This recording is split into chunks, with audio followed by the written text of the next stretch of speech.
ಪ್ರಶ್ನೆ, ಮಂತ್ರನ ನಾವು ಕರೆಕ್ಟಾಗೆ ಹೇಳಬೇಕಾ, ತಪ್ಪಾದರೆ ಅದು ದೋಷ ಆಗುತ್ತಾ ಅಂತ ಪ್ರಶ್ನೆ ಅಲ್ವಾ? ಸೊ ಯೂಶಲಿ ಮಂತ್ರನ ಕರೆಕ್ಟಾಗಿ ಹೇಳಬೇಕಾ? ಹೌದು.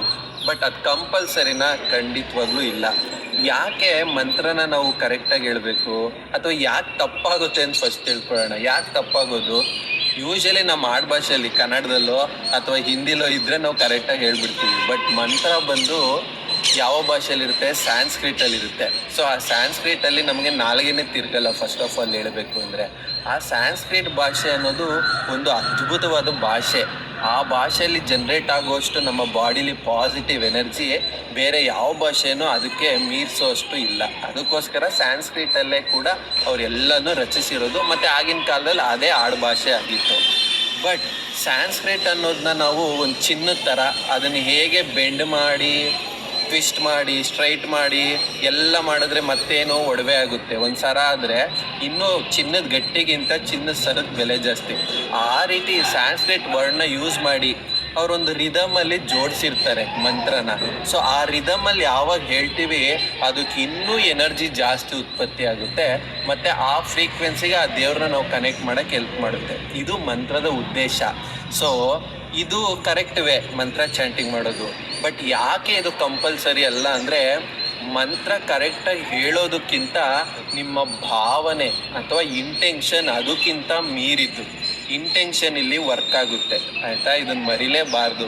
ನಿಮಗೆ ಗೊತ್ತಿಲ್ಲಪ್ಪ, ನನಗೆ ಮಂತ್ರ ಹೇಳಕ್ಕೆ ಬರಲ್ಲ, ತಪ್ಪಾಗುತ್ತೆ, ಉಚ್ಚಾರಣೆ ಬರಲ್ಲ.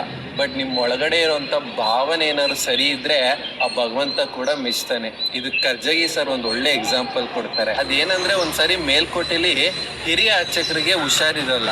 ಸೊ ಅದಕ್ಕೆ ಚಲುವನಾರಾಯಣ ಸ್ವಾಮಿಗೆ ಬೆಳಗ್ಗೆ ಎದ್ದು ಎಲ್ಲ ಸ್ನಾನ ಮಾಡಿಸಿ ನೈವೇದ್ಯ ಮಾಡಬೇಕಾಗಿರುತ್ತಲ್ವಾ. ಸೊ ಆ ಕಾರಣಕ್ಕೋಸ್ಕರ ಅವತ್ತು ಕಿರಿಯ ಅರ್ಚಕರೇ ನೋಡ್ಕೊತಿರ್ತಾರೆ. ಬಟ್ ಅವರ ಗ್ರಹಚಾರಕ್ಕೇನೋ ಅವತ್ತು ಪ್ರಧಾನ ಅರ್ಚಕರು ಅದನ್ನು ನೋಡೋಕ್ಕೆ ಬಂದ್ಬಿಟ್ಟಿರ್ತಾರೆ, ಕರೆಕ್ಟಾಗಿ ನಡೀತಿದೆಯಾ ಮ್ಯಾನೇಜ್ಮೆಂಟ್ ಅಂತ. ಸೊ ಆ ಪ್ರಧಾನ ಅರ್ಚಕರು ನೋಡಿದಾಗ ಒಳಗಡೆ ಈ ಕಿರಿಯ ಅರ್ಚಕರು ಹತ್ಕೊಂಡು ಸ್ನಾನ ಮಾಡಿಸ್ತಿರ್ತಾರೆ ಚಲುವನಾರಾಯಣ ಸ್ವಾಮಿಗೆ. ಇವ್ರು ಆಶ್ಚರ್ಯದಿಂದ ಆ ಕಂಬದ ಮರೆಯಲ್ಲಿ ನಿಂತು ನೋಡ್ತಾ ಇರ್ತಾರೆ, ಯಾಕೆ ಇವ್ರು ಈ ಥರ ಮಾಡ್ತಿರ್ತಾರೆ ಅಂತ. ಬಟ್ ಅವನು ಮಂತ್ರನೆಲ್ಲ ತಪ್ಪು ಹೇಳ್ತಿರ್ತಾರೆ. ಒಚ್ಚಳೋ ಹುಚ್ಚಿ ಅಂದ್ಕೊಂಡು ಅವನಿಗೆ ಸ್ನಾನ ಮಾಡಿಸ್ತಾನೆ ಇರ್ತಾರೆ. ಎಲ್ಲ ಸ್ನಾನ ಆಗುತ್ತೆ, ಅಲಂಕಾರ ಆಗುತ್ತೆ, ನೈವೇದ್ಯ ಮಾಡ್ತಾನೆ. ಎಲ್ಲ ಮಾಡಾದ್ಮೇಲೆ ಆ ಕಿರಿಯ ಅರ್ಚಕರು ಹೊರಗಡೆ ಬಂದಿದ ತಕ್ಷಣ ಪ್ರಧಾನ ಅರ್ಚಕರನ್ನ ನೋಡಿ ಗಾಬರಿ ಆಗ್ತಾರೆ. ಓ ಸ್ವಾಮಿ, ನೀವು ಬಂದಿದ್ದು ಗೊತ್ತೇ ಆಗಲಿಲ್ಲ ಅಂತ ಕಣ್ಣಲ್ಲಿ ನೀರು ಬರ್ತಾ ಇರುತ್ತೆ. ಒರೆಸ್ಕೊಂಡು ಹೊರಗಡೆ ಬರ್ತಾರೆ. ಆಗ ಅವ್ರು ಕೇಳ್ತಾರೆ, ಅಲ್ಲಪ್ಪ ನೀನು ಸ್ನಾನ ಮಾಡಿಸಿದ್ದೆಲ್ಲ ಕರೆಕ್ಟಾಗೇ ಮಾಡಿದೆ, ಆದರೆ ಯಾಕೆ ಅಳ್ತಾ ಇದೆಯಾ ಅಂತ ಕೇಳ್ತಾರೆ. ಅದಕ್ಕೆ ಅವ್ರು ಹೇಳ್ತಾರೆ, ಅಲ್ಲ ಸ್ವಾಮಿ, ಆಲ್ರೆಡಿ ಇದು ಧನುರ್ಮಾಸ. ಆಲ್ರೆಡಿ ಕೊರಿಯೋ ಚಳಿಲಿ ಭಗವಂತ ಬರಿ ಮೈಯಲ್ಲಿ ಬೇರೆ, ಅದು ಹೆಂಗೆ, ಅದು ಅನಂತ ಶಯನ ಅವನು, ಅಂದರೆ ಹಾಲಿನ ಸಮುದ್ರ. ಆ ಕೊರಿಯೋ ಚಳಿಲಿ ಅದು ಹಾವಿನ ಮೇಲೆ ಮಲಗಿದ್ದಾರೆ. ಹಾವಿಂದು ಆಲ್ರೆಡಿ ತಣ್ಣನೆ ಮೈ, ಗೊತ್ತಲ್ವಾ? ಹಾವು ತುಂಬ ಕೋಲ್ಡು. ಆ ಕೋಲ್ಡ್ ಮೇಲೆ ಮಲಗಿದಾಗ ನಾನು ಬೇರೆ ಇನ್ನೂ ತಣ್ಣೀರು ಸುರಿಸ್ತಾ ಇದ್ದೀನಿ. ಅದಕ್ಕೆ ನಾನು ಆ ಲಕ್ಷ್ಮಿ ಅವನಿಗೆ ಒಚ್ಚಿಲ್ವೋ ಹುಚ್ಚಿ ಅಂತ ನಾನು ಬೈಕೊಂಡು ಅವನಿಗೆ ಸ್ನಾನ ಮಾಡಿಸ್ತಿದ್ದೀನಿ ಅಂತ ಹೇಳ್ತಾರೆ. ಆ್ಯಕ್ಚುಲಿ ಅವ್ರು ಹೇಳ್ತಾ ಇರೋದು ಅರ್ಥ, ವತ್ಸಲೋ ವತ್ಸಿ ರತ್ನಗರ್ಭೋ ಧನೇಶ್ವರ, ಅದು ವಿಷ್ಣು ಸಹಸ್ರನಾಮದಲ್ಲಿ ಬರೋ ಲೈನು. ಬಟ್ ಅವ್ರಿಗೆ ಆ ಮಂತ್ರ ಕರೆಕ್ಟಾಗಿ ಗೊತ್ತಿಲ್ಲ, ತಪ್ಪು ಹೇಳ್ತಿದ್ದಾರೆ. ಬಟ್ ಅವ್ರ ಅರ್ಥ ಏನು ಮಾಡ್ಕೊಂಡಿದ್ದಾರೆ, ಆ ಭಕ್ತಿಯ ಭಾವನೆಯಲ್ಲಿ ಆ ಚಲುವನಾರಾಯಣ ಸ್ವಾಮಿಗೆ ಅವಳು ಒಚ್ಚಿಲ್ವೋ ಅಂತ ನನಗೆ ಅಳು ಬರ್ತಿದೆ ಅಂತ ಅವರು ಹೇಳ್ತಾರೆ. ಅದನ್ನ ನೋಡಿ ಪ್ರಧಾನ ಅರ್ಚಕರು ಹೇಳ್ತಾರೆ, ಇಷ್ಟು ವರ್ಷ ಹಿರಿಯ ಅರ್ಚಕರು ಸ್ನಾನ ಮಾಡಿಸ್ತಿದ್ರು, ಪೂಜೆ ಮಾಡ್ತಿದ್ರು. ಅವನಿಗೆ ಭಗವಂತ ಒಲ್ದಿದಾನೋ ಇಲ್ವೋ, ನಿನ್ಗೆ ಹಾಲದಲ್ಲೇ ಒಳ್ದಿದ್ದಾನಪ್ಪ, ನೀನು ಹೋಗು ಅಂತ ಕಳಿಸ್ತಾರಂತೆ. ಸೊ ಇಲ್ಲಿ ನಾವು ಅರ್ಥ ಮಾಡ್ಕೊಬೇಕಾಗಿರೋದು, ಭಗವಂತ ನಮ್ಮ ಭಾವನೆಗೆ ಮಡಿತಾನೆ ಹೊರತು ನಾವು ಮಾಡೋ ಆಡಂಬರಕ್ಕೆ, ನಾವು ಹೊರಗಡೆ ತೋರಿಸ್ಕೊಳ್ಳೋ ಶೋ ಆಫ್ಗಲ್ಲ.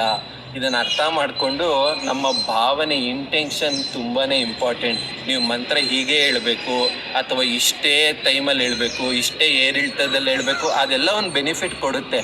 ಅದನ್ನು ಮೀರಿದ್ದು ನಿಮ್ಮ ಭಾವನೆ. ಅದಕ್ಕೆ ಕೂಡ ಭಗವಂತನ ಪ್ರೀತಿಯಿಂದ, ಭಾವನೆಯಿಂದ ನಿಮ್ಗೆ ಹೇಗೆ ಬರುತ್ತೋ ಅದಕ್ಕೆ ಅಲ್ವಾ ಬೇಡರ್ ಕಣಪ್ಪ ಮಾಂಸನೇ ಊಟ ಕೊಟ್ಟ. ಅವನೇನು ತಿಂತಿದ್ನೋ ಅದನ್ನೇ ಪ್ರೀತಿಯಿಂದ ತಿನ್ನಿಸ್ತಾ. ಅವನಿಗೆ ಒಲಿಲಿಲ್ವಾ ಶಿವ?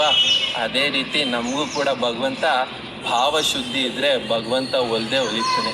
ಸೊ ನೀವು ಈ ಮಂತ್ರ ಉಚ್ಚಾರಣೆ ಅದಕ್ಕೆಲ್ಲ ತಲೆ ಕೆಡಿಸ್ಕೊಳ್ದೆ ಪ್ರೀತಿಯಿಂದ ದೇವ್ರಿಗೆ, ನಿಮ್ಮ ಇಷ್ಟ ದೇವ್ರಿಗೆ ನಿಮ್ಗೆ ಹೇಗೆ ಬರುತ್ತೋ ಹಾಗೆ ಪೂಜೆ ಮಾಡಿ.